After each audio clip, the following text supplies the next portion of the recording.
DreAllDay.com. You're now tuned into the show where you learn the discipline to show up day after day, to do the work, the confidence to put yourself out there boldly and authentically, and the mental toughness to continue showing up, doing the work, putting yourself out there, even when the success you've expected to achieve has yet to be achieved. And on top of all this, you get a huge dose of personal initiative, which is the go-getter energy that moves any one of us, including yourself, to go and make things happen instead of waiting for things to happen. And then we put all this together into a series of frameworks, approaches, insights, strategies, and techniques underneath the umbrella of one unified philosophy that is called Work on Your Game. My name is Dre Baldwin, also known as Dre All Day, and welcome to the show. And today's topic is what your best self would demand of you. Not ask of you, but demand of you. But before we get into this, I remind you all of two things. First of all, my daily motivation and Monday motivation messages, guaranteed to have you focused, sharp, and on point. They come from the same sources from my texting community, which is free to join. If you are not a member yet, just text me at the following number, 305-384-6894. Once we start sending the messages out again, which we're not doing as of this recording, but once we start, you'll be getting those messages straight to your phone. My bot will let you know it's coming, and then you'll be getting texts straight from me. You can even respond to those texts and have a text conversation with me. Just go to work. No, don't go anywhere. Text me at my number, 305-384-6894. That's where you can get into my text community. Secondly, Work on Your Game University. That's where you can get directly coached by me. That's where you can get access to all of our best trainings on mindset, strategy, systems, and accountability. If you follow my work, if you listen to the show, then you know my work. You know what I'm about. You know what we bring to the table. Imagine what you get when you come into the university and you have me as your direct coach. You're getting direct access to direct training that is specifically targeted towards areas that you are challenged with. Again, mindset, strategy, systems, accountability, and everything underneath those headings. Go to workonyourgameuniversity.com. With that out the way, let's get into the topic here today, which is what your best self would demand of you. So in my book called The Super You, I talk about unlocking and living with your highest level of confidence. That's actually the subtitle to the book, Unlock and Live with Your Highest Level of Confidence. And one of the exercises I talk about in that book is a detailed process for developing and imagining yourself at your highest possible level. And today we will talk about what the best version of you would demand of you if you were already that person today. All right, that's what we're going to talk about.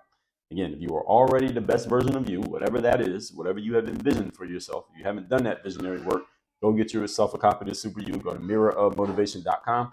You put your information to get your copy of that book. Just check the box to get the Bulletproof Bundle, which includes the Mental Handbook, 100 Mental Game Best Practices, and the Super You, along with the Mirror Motivation. All 4 books make for the Bulletproof Bundle, and then you'll have the Super You.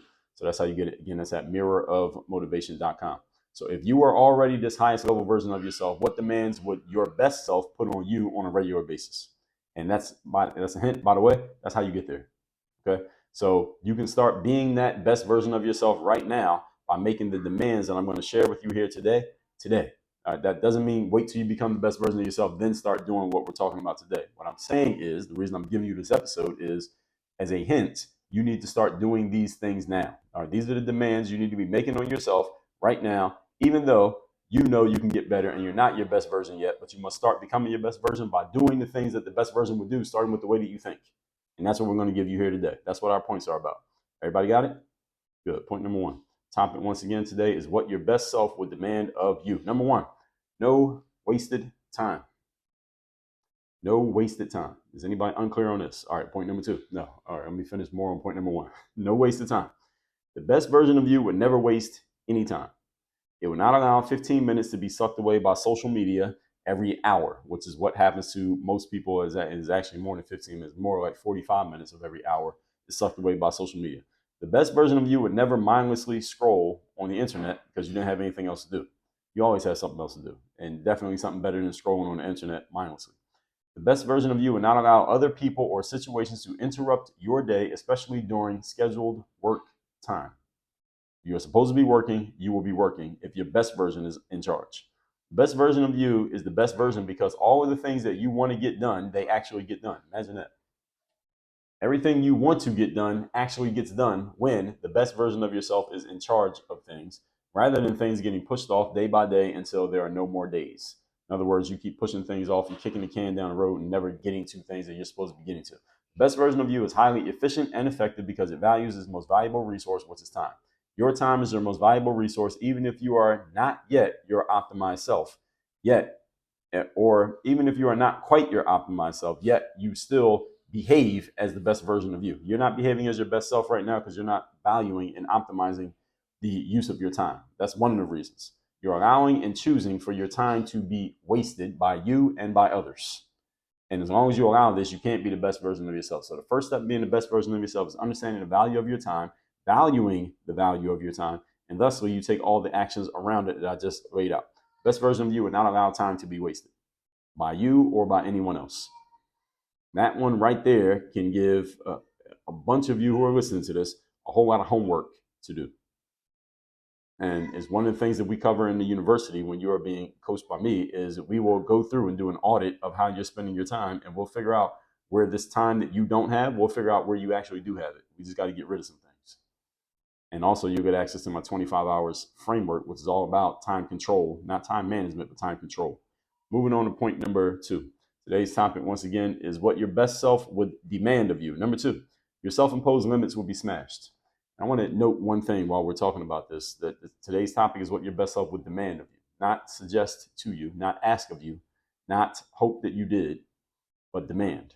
And there's a reason why I use the word demand in the title here today, because demand is not optional.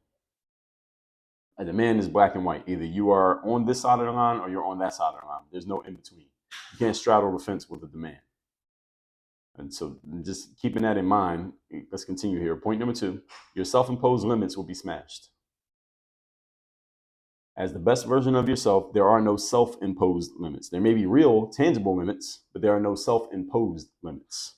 So, for example, a tangible limit might be if you're outside walking and you see a 10-story building, a tangible limit is that you probably cannot jump from the ground up to the roof of the 10-story building. That's probably not physically possible. That is a tangible limit. Now, a self-imposed limit would be, let's say you're a guy and you want to meet some girls, and we go out to the mall, and I say, okay, the next 3 girls who walk by that since I'm the coach, and the next 3 girls who walk by who I deem attractive, I'm going to point them out, and you're going to go up and walk up to them and say, hey, introduce yourself. Tell them that they're beautiful and ask them for their phone number. I don't care what they said. That's what you're going to do. Now, self-imposed limit is you saying that you can't do it. Now, there's nothing that's actually stopping anyone from doing what I just described. Is anyone here physically, humanly incapable of doing what I just described? No. I'm not saying all of you would do it. I'm not saying you would do it. I'm asking, are you physically capable of doing it? All you capable of walking? Okay, even if you're in a wheelchair, or you know how to operate the wheelchair though, right? You know how to make it move? Okay. So you can get from point A to point B. Okay. Everybody here know how to talk. Okay. Okay. So that means nobody here is physically incapable of doing what I just said. Now, some of you thinking about that, imagining doing something like that, you may feel a little bit of anxiety, like, man, I don't know how that would go. Well, good. That's exactly why we're doing it. If you knew how it would go, we wouldn't need to do it. That's a self-imposed limit. That's the point that I'm making here. Another self-imposed limit is if I say to somebody, okay, you want to finish writing your book. Okay, I need you to write 300 words a day every day for the next month. 300 words times 10 days is 3,000. Multiply that by 3 is 3, 6 is about 9. It's almost 10,000 words. No, wait. 3,000 times 10 days is 30,000. Excuse me. 300 words times 10 days is 3,000. And then multiply that 3,000 by 3. You'll get 9,000. So nearly 10,000 words over the course of a month. A book, let's say my book, Work on Your Game, is about 50,000 words. So in about 5 months, you could go from 0 to having a book if you only wrote 300 words a day. I would think if you get into the habit, you probably go overboard some days and write 500, 1,000 words. The book will be done in less than 5 months. Now, why is it taking people 2, 3, 4 years to write a book? It's because they're slow and because they have self-imposed limits as to what they can do and what they can't do. These are self-imposed limits. And there's a book called Living with a Seal written by a guy by the name of Jesse Itzler. And in Living with the Seal, Jesse Itzler was out cheering on a friend. He and his wife. His wife is a woman named Sarah Blakely. She's the creator of Spanx, the women's undergarments. And I guess they make garments for men these days. But his wife is Sarah Blakely. But anyway, Jesse and his wife were out at some ultra marathon event cheering on a friend when they saw some guy running in the event. And this guy just was very impressive. And Jesse just remembered this guy.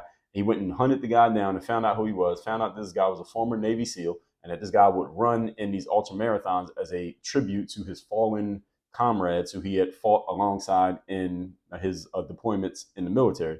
Found out that this guy was a former Navy SEAL, so he hires the Navy SEAL to come to his home in New York. This is Jesse Itzler, his home in Manhattan, and stay with him for a month or two and basically help Jesse get in better shape to run in these ultra marathons. Because Jesse liked to run in these races himself.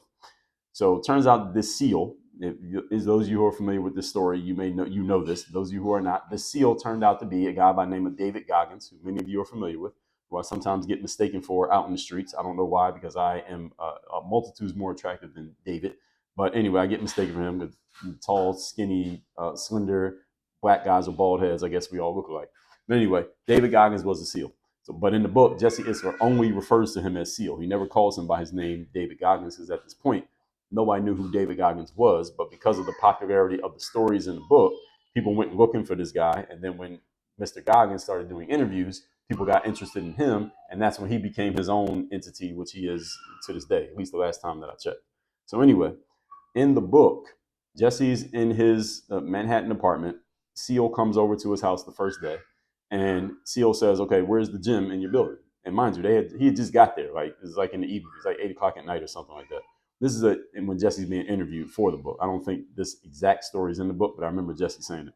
So they go to the gym in the building. It's like 8 o'clock at night. And Jesse is expecting, okay, this is my first day with this trainer. Maybe he's just going to do a little bit of evaluation of me and take my measurements, and then we'll go to sleep, and tomorrow we'll start the real work. SEAL says, how many pull-ups can you do? They go over to the pull-up boys. How many pull-ups can you do in one set? Jesse says, I could probably do maybe 15. And SEAL says, okay, do it. Do 15. So Jesse does like 16 pull-ups. And it was very hard for him because he doesn't really do pull-ups like that. He's, again, getting ready to run ultra marathons. These guys don't usually do pull-ups. So he does the 16 pull-ups, and he's tired after doing 16. And SEAL says to him, this according to Jesse's story, SEAL says to him, okay, we're not leaving the gym until you do 1,000 total pull-ups. Yes, 1,000 total pull-ups. He just did 15. SEAL said to him, we're not leaving until you do 1,000. And that sounds ridiculous, right? Exactly. That's how it's supposed to sound. It sounded ridiculous when I first heard him say it, but then the next moment I immediately got the point. And this is the point that I want you to get.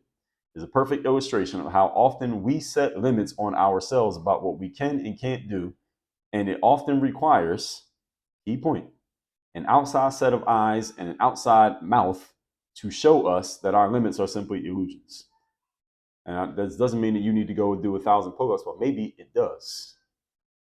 Doesn't mean you need to make 10 times more phone calls tomorrow than what you normally make, but maybe it does. Doesn't mean you need to send a bunch more emails out, but maybe that's exactly what the hell it means. That's the whole point. That's the whole point. As many of you are going to listen to what I just said and be entertained by it and think it's an interesting point, but then you're going to go right back to doing the same stuff that you normally do. That's the wrong thing to do. That's what I don't want you to do based on what you just heard. Jesse said he could do 15 pull-ups. SEAL made him do 1,000. I remember him telling the rest of the story that it took him forever, it took hours, but he finally did do 1,000 pull-ups. He did 1,000 pull-ups and he didn't die. And they went on and did other things. And if you haven't read this book, Living with the SEAL, you should read it. It's a very interesting book, the kind of things that SEAL, aka David Goggins, had him doing. And mind, he's living in Manhattan. This is in the winter. And it was funny because he would say SEAL would just walk around with these. He had these shorts on, and often they would go outside running, and David Goggins wouldn't even have a shirt on. This is in the middle of the winter in New York.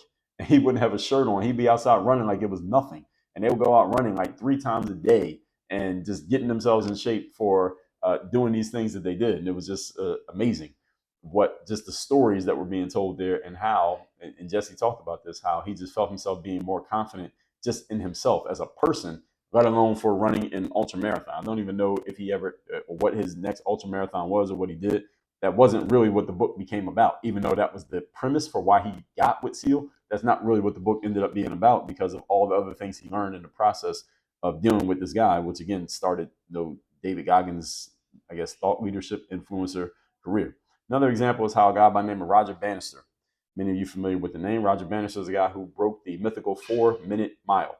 And there was, for years, many people, conventional wisdom had agreed that it is impossible for any human being to run fast enough to run a mile in 4 minutes. That is not possible. Nobody can run a 4-minute mile. Finally, this guy named Roger Bannister breaks the 4-minute mile. He finally does it. He runs a mile in under 4 minutes. And as soon as he did it, within the next several months, a bunch of other people did it. And why is this? Did all these other people just all of a sudden get faster? No. What happened is Roger Bannister doing it gave everybody else the mental permission and the mental confidence that it could be done, because everyone had this belief that it could not be done. So as soon as somebody did it, then everybody said, oh, it's doable. And then all of a sudden everybody did it. Did everybody already have this ability? Yes, they did. Did Jesse Itzel already have the ability to do 1,000 pull-ups in one night? Yes, he did, but he didn't have the impetus to do 1,000 pull-ups in one night. That's why he needed the SEAL to tell him to do it. Could all these other runners have broken the 4-minute mile? Yes, they could have. They had the running ability to do it, but they didn't have the confidence. They didn't have the belief. As soon as someone else gave them the belief, then all of a sudden everybody did it. So before Bannister, most people thought it was impossible for anybody to run that fast. They said it's scientifically impossible. But once one person did it, now all of a sudden everybody did it. Now it's normal. 4-minute miles, there are high school kids who run 4-minute miles, and it's not even news. So you have to challenge every limit that you have set upon yourself about what you can do and what you cannot do. Also, what you can and cannot be, and also what you can and cannot have. Many of those limits are merely illusions, in the words of Michael Jordan. Point number 3. Today's topic, once again, is what your best self would demand of you. Number 3, stop talking down to and of yourself. This is a big one. This one is the most important one that will allow you to do points number 2 and number 1. Following number 3 will allow you to do point number 2 and point number 1. Talking down to yourself and talking down of yourself. The best version of you will not allow you to talk to you the way that you currently talk to you. Let me say that sentence one more time. The best version of you will not allow you to talk to you the way that current you talks to you. The things that you say to yourself right now today are beating you down, slowing you down, and holding you back much more than any tangible situation, any resource that you are short of, any other person out there, any circumstance that is around you, getting in your way, slowing you down, holding you back, etc. It is you. It is you, and your own self-talk is your number one worst enemy right now. And the best version of you would not allow it. The best version of you would kill all this negative self-talk that you are giving yourself. The negative self-talk you give you is the biggest albatross around your neck, as they say, the biggest weight on your shoulders, the biggest thing slowing you down, pulling you backwards is your self-talk. If one of your friends, coworkers, family members, neighbors, or acquaintances talked to you the same way that you currently talk to yourself, you would not be friends with that person. I don't care if it was your own mother or father, you would stop talking to them. Like, I can't deal with this person anymore. Someone was telling me a story that some woman that they know said they had to just cut off all communication with their mom because their mom is so negative, and I tried to help them, and the mom is just so negative. I just had to cut off communication. I just don't talk to my mom at all anymore. And if your mom talked to you the way you talk to you, you would do the same thing to your mom. If your friend talked to you like that, you wouldn't be friends. If your coworker talked to you like that, you might go to the human resources department and get them fired. All right, you would not tolerate it. But you talk to yourself like that all day, every day, and you tolerate it. The best version of you would not allow this. So this is one you got to check. This is your subconscious programming that's doing the talking, by the way. This is not you consciously saying negative things to yourself. It's how you're programmed to talk to yourself. Now, although there may be haters, naysayers, negative people out there in the world, and people who are simply not focused on success around you. I hear about these things all the time. People message me and tell me about these people all the time. I guarantee you that the person most responsible for keeping you in a negative state of mind is none of those people. It is you and the way that you talk to you. All the haters, naysayers, negative Nancy's, the unsuccessful people, losers, drifters, average people, 2-minute people. Those of you remember my frame talking about 2-minute people, 2-hour people, and 2-day people. No matter how many people you have around you who ain't shit, all of them combined are not doing as much damage to your psyche as you are doing to yourself with your own self-conversation. That's 100% true. Your best version of self would never allow you to talk to you this way, ever. And it would make immediate wholesale changes to your self-talk and your internal dialogue, and there would be no turning back. There would be no exceptions, no delay. It would make immediate change. It would look at what's going on and say, oh, this is absolutely not happening. This is not acceptable. There would be immediate change implemented right now, today, on the spot. So I hope you're listening in between the lines of what I'm saying here, because what did I tell you at the top of this episode? Everything that I tell you here today, yes, I'm talking about the best version of you, which isn't currently you, but everything here, in order for you to become the best version of you, you must adopt these practices immediately. Everybody get what I'm saying here? You understand why I just reemphasize that? You got to check your self-talk. What are you programming your mind with in terms of the way that you talk to you? Are you programming your mind with anything? Because if you're not, then you're programming your mind with whatever you're taking in from the outside world, which usually is not super positive material for the most part. In aggregate, it's not super positive. What are you doing on a daily basis to program your subconscious mind? How are you starting your day? What's the first thing you're looking at in the morning when you wake up? Email, text messages, social media? What's the last thing you're looking at night before you go to bed? Email, text messages, social media? Are those things programming you for success? In general, they're programming you for randomness because you never know what's in those. They're other people's agendas. You don't have no idea what somebody else is going to say. So you shouldn't be starting your end of your day with randomness, folks. High-performing individuals are disciplined, which means there is a structure to what they do, i.e. predictability. What are you starting your day with? It should be predictable what you start your day with. And it should be predictably positive, something that's setting you up to be successful. Doesn't that just make sense? Let me ask you a question. The best version of yourself, is it doing things that are predictably positive and setting you up to be successful? Or is it just doing random stuff, just doing better random stuff? What do you think? Let's recap today's class, which is what your best self would demand of you. Again, in my book, The Super You, I talk about in visualizing the highest level version of yourself. Today, I'm going to give you 3 things that the highest level version of yourself would demand of you. Again, not ask, not wish, not hope, not suggest, but demand, which means these must be met or we're not moving forward. Point number 1, no waste of time. Time is your most valuable resource. Money, attention, energy, focus, all 4 of them put together are equal to what time is worth. Time is the most valuable resource you have. The best version of you would never allow your time to be wasted. Let me ask you a question. How much time did you waste today? Point number 2, your self-imposed limits will be smashed. And being interviewed for his book, Living with the SEAL, Jesse Itzler talked about how the SEAL said, how many pull-ups can you do? He said 15. SEAL said, do it. He did about 16. And the SEAL said, we're going to stay here till you do 1,000 pull-ups. Now, how many people have ever done 1,000 pull-ups in a workout? Most people have not done that. And it's not a point about you need to go do 1,000 pull-ups. The point is there are limits that we set on ourselves. If someone asks you, can you do 1,000 pull-ups in the gym? You will probably say, hell no, that's too many. And once you realize that one challenge can be broken, you break all the other challenges. That's the point. The reason that SEAL had Jesse do 1,000 pull-ups is not to prove that he could do 1,000 pull-ups, but to prove that any limit that he has set on his mind is not really a limit. It's the same thing with you. Roger Bannister broke the 4-minute mile. As soon as he did it, all of a sudden everybody got faster. No, they were already fast. They just didn't have a belief. It's the same thing with you. When you break your limits and challenge your limits, you realize, oh, I could actually do stuff that I didn't think I could do. Point number 3, stop talking down to and of yourself.